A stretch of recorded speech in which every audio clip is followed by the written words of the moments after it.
உறவுகளே, Iran America Israel மோதல் தற்போதைய உண்மை நிலை. இப்போது உலகம் முழுவதும் அதிகமாக பேசப்படும் முக்கியமான விஷயம் என்றால் அது ஈரான் அமெரிக்கா மற்றும் இஸ்ரேல் இடையே உருவாகி இருக்கும் பதற்றமான மோதல் தான். இந்த மோதல் சாதாரண அரசியல் பிரச்சனையாக இல்லாமல் உலகளாவிய தாக்கத்தை ஏற்படுத்தக்கூடிய ஒரு ஆபத்தான நிலைக்கு மாறியுள்ளது. இந்த மோதலின் பின்னணி பல ஆண்டுகளுக்கு முன்பே தொடங்கியுள்ளது. ஈரான் மற்றும் இஸ்ரேலுக்கிடையே நீண்டகால அரசியல் மற்றும் இராணுவ விரோதம் இருந்து வருகிறது. இஸ்ரேல் தனது பாதுகாப்பை மிக முக்கியமாக கருதுகிறது. அதே நேரத்தில் ஈரான் தனது இராணுவ திறனை அதிகரித்து வருகிறது. குறிப்பாக ஈரான் அணு ஆயுதங்களை உருவாக்குகிறது என்ற சந்தேகம் பல நாடுகளிலும் கவலைக்குரிய விஷயமாக உள்ளது. இதனால் அமெரிக்கா இஸ்ரேலுக்கு முழுமையான ஆதரவு அளித்து வருகிறது. 2026ஆம் ஆண்டில் இந்த பதற்றம் திடீரென அதிகரித்து இஸ்ரேல் மற்றும் அமெரிக்கா இணைந்து ஈரான் மீது தாக்குதல் நடத்தியதை நாங்கள் செய்திகளில் காணக்கூடியதாக இருந்தது. இஸ்ரேல் மற்றும் அமெரிக்கா இணைந்து ஈரான் மீது தாக்குதல் நடத்தியதை பல தகவல்களினூடாக எங்களுக்கு காண கிடைத்தது. இந்த தாக்குதல் ஈரானின் முக்கிய இராணுவ மற்றும் மூலதன இடங்களை கொண்டதாக காணப்பட்டது. இந்த தாக்குதலில் ஈரானின் supreme leader Ayatullah Ali Khamenei கொல்லப்பட்டார். இதன் மூலம் இந்த மோதல் ஒரு பெரிய யுத்தமாக மாறும் நிலை உருவானது.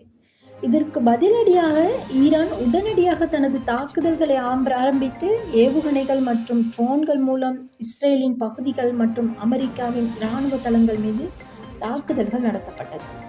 இந்த தாக்குதல்கள் ஒரு நாட்டிற்குள் மட்டுமில்லாமல் மத்திய கிழக்கு பகுதிகளில் பல நாடுகளுக்கு பரவியது.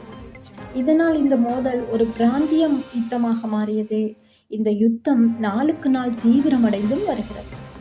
இஸ்ரேல் தொடர்ந்தும் ஈரானை இலக்காக கொண்டு விமான தாக்குதல்களை நடத்தி வருகிறது. அதே சமயம் அமெரிக்கா தனது படைகளை மிடில் ஈஸ்ட் பகுதிக்கு அதிக அளவில் அனுப்பியுள்ளது.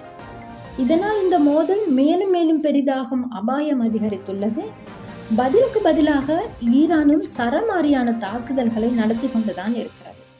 இது ஒரு சாதாரண இராணுவ மோதலாக மட்டுமில்லாமல் எரிசக்தி தொடர்பான பிரச்சனைகளையும் உருவாக்கியுள்ளது. எண்ணெய் மற்றும் எரிவாயு உற்பத்தி மற்றும் விநியோக மையங்கள் பாதிக்கப்பட்டதால் உலக அளவில் எரிசக்தி விநியோகம் சிக்கலான நிலைக்கு சென்றுள்ளது. இதன் விளைவாக எண்ணெய் விலைகள் அதிகரித்தது. பல நாடுகளின் பொருளாதாரத்திலும் தாக்கம் ஏற்பட்டுள்ளது. குறிப்பாக உலக எண்ணெய் போக்குவரத்தின் முக்கியமான பாதையான ஹோர்மோஸ் கடல் சந்தி தொடர்பாகவும் கவலை அதிகரித்துள்ளது. இந்த யுத்தத்தின் தாக்கம் உலகம் முழுவதும் உணரப்படுகிறது. பல நாடுகள் பயண எச்சரிக்கை அறிவிப்புகளை வெளியிட்டுள்ளன. விமான சேவைகள் பாதிக்கப்பட்டுள்ளன. கப்பல் போக்குவரத்தும் சிக்கல்களை சந்தித்து வருகிறது. மேலும் பல பொதுமக்கள் பாதுகாப்பு அச்சத்தால் தங்கள் வீடுகளை விட்டு வெளியேற வேண்டிய சூழ்நிலை ஏற்பட்டுள்ளது. தற்போது இந்த மோதல் நிற்காமல் தொடர்ந்தும் நடைபெற்று வருகிறது. எந்த அமைதி ஒப்பந்தமும் இதுவரை ஏற்படவில்லை. இருதரப்பும் தங்களின் தாக்குதல்களை நிறுத்தாமல் முன்னெடுத்து வருகின்றன. இதனால் இந்த நிலைமை மேலும் தீவிரமடையக்கூடும் என்ற அச்சம் உலக நாடுகளிடையே உள்ளது.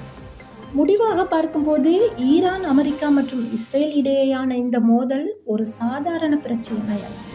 இது உலகளாவிய ரீதியில் பெரிய தாக்கத்தை ஏற்படுத்தக்கூடிய ஒரு முக்கியமான நிகழ்வாகும்.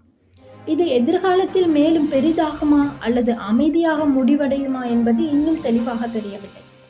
உலகம் முழுவதும் இந்த நிலைமையை கவனித்துக் கொண்டுதான் இருக்கிறது. இந்த யுத்தம் இப்படியே தொடருமானால் உலகளாவிய ரீதியில் பொருளாதாரத்தின் தாக்கம் மிகவும் தீவிரமடையும் என்பதும், மற்றது பல நாடுகளில் எரிவாயுகளின் பிரச்சனை நாளுக்கு நாள் தீவிரமடைந்து வருவதையும் எங்களால் காணக்கூடியதாக இருக்கிறது. எதுவானாலும் இந்த யுத்தம் சீக்கிரம் முடிவடைந்து சமாதான நிலை உருவாக வேண்டும் என்பதே மக்கள் அனைவரினதும் பிரார்த்தனையாகும். மற்றும் ஒரு காணொளியில் சந்திப்போம். நன்றி.